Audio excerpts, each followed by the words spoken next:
নমস্কার বন্ধুরা, আশা করছি সবাই খুব ভালো আছেন। আজকে আমি বানাবো ডিমের একদম অন্যরকম একটা রেসিপি।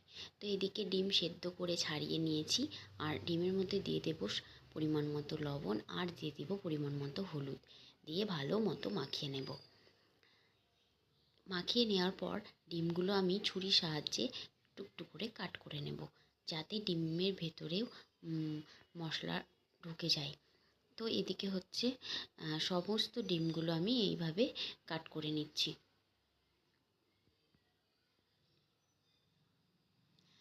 কাট করা হয়ে গেছে। এদিকে আমি কড়াই বসিয়ে দেব। কড়াইয়ের মধ্যে দিয়ে দেব তেল। তেল দেওয়ার পর তেলটা গরম হয়ে গেলে সমস্ত ডিমগুলো কড়াইয়ের মধ্যে দিয়ে দেব।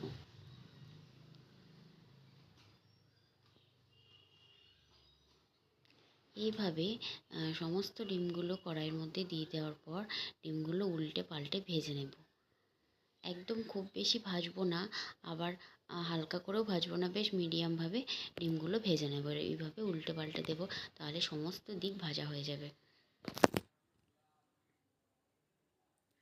এদিকে ভালো মতো উল্টে পাল্টে দেওয়ার পর হয়ে গেছে ভাজা। এবার ডিমগুলো তুলে নেব। ওই তেলের মধ্যে দিয়ে দেব শুকনো লঙ্কা, গোটা জিরে, তেজপাতা, সামান্য গোটা গরম মশলা। ফোড়নটা একটু ভাজা হয়ে গেলে এর মধ্যে আমি দিয়ে দেব পেঁয়াজ। এখানে আমি বড় সাইজের দুটো পেঁয়াজ নিয়েছি। পেঁয়াজটা কিন্তু আমি বেটে নিয়েছি, কুচি করে নিইনি। তো আপনারা চাইলে কুচি করেও নিতে পারেন। তো এদিকে পেঁয়াজ বাটাটা দেওয়ার পর একটু নাড়াচাড়া করে নেব, পেঁয়াজের কাঁচা গন্ধটা চলে যাওয়া পর্যন্ত। তো এদিকে ভালো মতো নাড়াচাড়া করে নিচ্ছি। এইভাবে ডিমের কারি বানিয়ে দেখবেন, প্রচণ্ড ভালো হয় খেতে, আর টেস্টি হয়। তো এদিকে পেঁয়াজের কাঁচা গন্ধটাও চলে গেছে। এর মধ্যে আমি দিয়ে দেব আদা রসুন বাটা, কাঁচা লঙ্কা বাটা, ধনে গুঁড়ো, জিরের গুঁড়ো, লবণ, হলুদ, সমস্ত মশলা একসাথে দিয়ে ভালো মতো মশলাটাকে মিডিয়াম টু লো ফ্লেমে কষিয়ে নেব। তো এদিকে ভালো মতো মশলাটা কষিয়ে নেব। এদিকে মশলাটা ভালো মতো কষানো হয়ে গেছে। তো এদিকে আমি টুকরো করে নিয়েছি টমেটো, একদম ছোটো ছোটো টুকরো করে দুটো টমেটো টুকরো করে নিয়েছি। টমেটোটাও এর সাথে কষিয়ে নেব। রান্নার ভিডিওটা স্কিপ না করে পুরোটা দেখতে থাকুন, আশা করছি আপনাদের ভালো লাগবে। এদিকে টমেটোটা দেওয়ার পর আরও ভালোভাবে কষিয়ে নিলাম। মশলাটা কিন্তু কষানো হয়ে গেছে, চারিদিক থেকে তেলও ছেড়ে দিয়েছে। এর মধ্যে আমি দিয়ে দেব সামান্য পরিমাণে জল। জলটা দেওয়ার পর নাড়াচাড়া করে নিয়ে কিছু সময় ফুটতে দেব।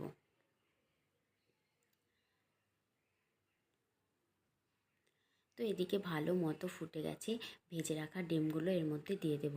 ভেজে রাখা ডিমগুলো দেওয়ার পর আবারও ভালোভাবে নাড়াচাড়া করে নিয়ে মিডিয়াম আঁচে কিছুক্ষণ ফুটতে দেব। এইভাবে কিন্তু ডিমের কারি খুব দুর্দান্ত স্বাদ হয়, খেতে খুবই ভালো হয়। এদিকে ভালো মতো ফুটে গেছে, কালারটাও দারুণ হয়েছে দেখতে। সব শেষে দিয়ে দেব গরম মশলার গুঁড়ো, আর দিয়ে দেব সামান্য পরিমাণে ঘি। একটু নাড়াচাড়া করে নেওয়ার পর গ্যাসের ফ্লেম বন্ধ করে দেব। আমার রান্নার ভিডিও ভালো লেগে থাকলে প্লিজ একটা লাইক, শেয়ার অ্যান্ড কমেন্ট করার অনুরোধ রইল। আর ভালো লাগলে অবশ্যই বাড়িতে একবার বানিয়ে দেখবেন, প্রচণ্ড ভালো হয় খেতে। এইভাবে রেডি আমার গরম গরম ডিমের কারি। অবশ্যই বাড়িতে বানাবেন।